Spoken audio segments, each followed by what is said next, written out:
नमस्कार प्रशिक्षणार्थी मित्रांनो, स्वागत आहे तुम्हा सर्वांचं आपल्या या यूट्यूब चॅनलवरती। प्रशिक्षणार्थी मित्रांनो, थकीत विद्यावेतन देयकासंदर्भात अतिशय महत्त्वपूर्ण अपडेट जिल्हा कौशल्य विकास रोजगार व उद्योजकता मार्गदर्शन केंद्र नाशिक यांच्यामार्फत दिनांक 27 ऑक्टोबर 2025 रोजी प्रसिद्ध करण्यात आलेली आहे। पहा काय सांगण्यात आलेले आहे। प्रति माननीय सर्व गट शिक्षण अधिकारी नाशिक जिल्हा सर्व मुख्याध्यापक मुख्यमंत्री युवा कार्य प्रशिक्षण योजनेअंतर्गत प्रशिक्षणार्थी कार्यरत असलेल्या सर्व जिल्हा परिषद प्राथमिक शाळा नाशिक। तर नाशिक जिल्ह्याअंतर्गत हे पत्र या ठिकाणी निर्गमित करण्यात आलेले आहे। असाच पत्र सर्व जिल्ह्याअंतर्गत देखील या ठिकाणी निर्गमित होणार आहे। त्यामुळे तुम्हाला जे विद्यावेतन तुमचं पेंडिंगमध्ये आहे ते कधीपर्यंत तुम्हाला त्याची डेडलाईन देण्यात आलेली आहे ते या ठिकाणी स्पष्टीकरण त्या संदर्भात देण्यात आलेले आहे। मुख्यमंत्री युवा कार्य प्रशिक्षण योजना अंतर्गत प्रशिक्षणार्थ्यांचे फेब्रुवारी 2025 व त्यापूर्वीचे प्रलंबित तसेच चालू विद्यावेतन देयकाबाबत ओके। सो जे काही तुमचे विद्यावेतन पेंडिंगमध्ये आहे किंवा उपस्थिती अहवाल तुम्ही सादर केलेला नसेल तो उपस्थिती अहवाल तुम्हाला कधीपर्यंत सादर करावायचा आहे। पहा, ज्यावेळेस तुम्ही उपस्थिती अहवाल ज्यावेळेस सादर करताल त्यावेळेस तुमचे पेमेंट जे आहे ते या ठिकाणी होणार आहे।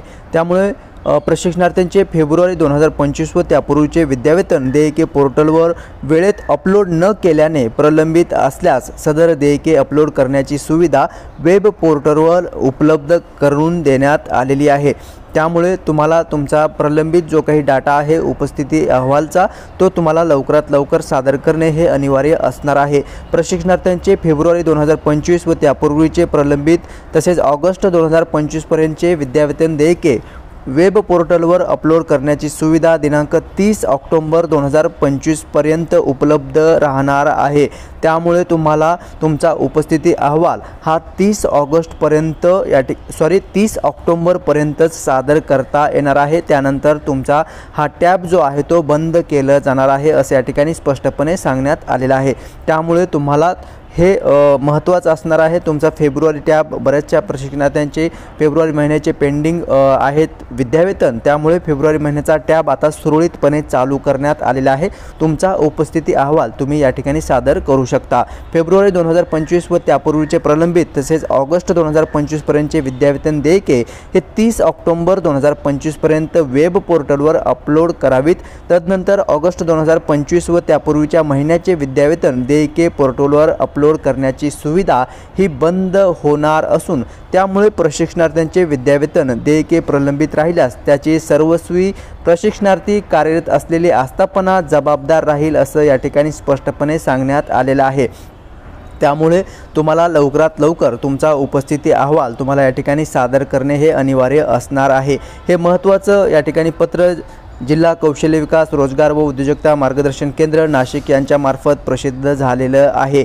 सेम परिपत्रक या ठिकाणी सर्व जिल्हा स्तरावर या ठिकाणी प्रसिद्ध करण्यात येईल। शिक्षण विभाग असेल, सर्व जे काही डिपार्टमेंट आहे ज्या ठिकाणी प्रशिक्षणार्थी कार्यरत आहेत त्या सर्व डिपार्टमेंट अंतर्गत या ठिकाणी असाच परिपत्रक किंवा पत्र जे आहे ते निर्गमित केलं जाणार आहे।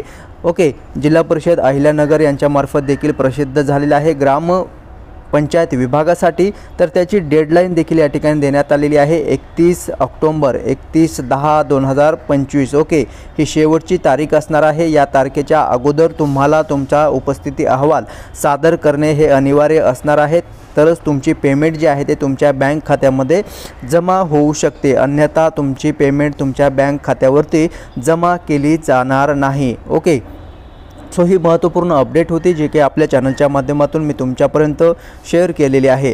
या व्यतिरिक्त जर तुमचे काही प्रश्न असतील तर तुम्ही नक्की कॉमेंट्स करून विचारू शकता आणि जर तुम्ही नवीन चॅनल पाहत असाल चॅनलला सबस्क्राईब जरूर करायचं आहे। तेव्हा भेटूयात नेक्स्ट अपडेट घेऊन नवीन व्हिडिओच्या माध्यमातून। धन्यवाद।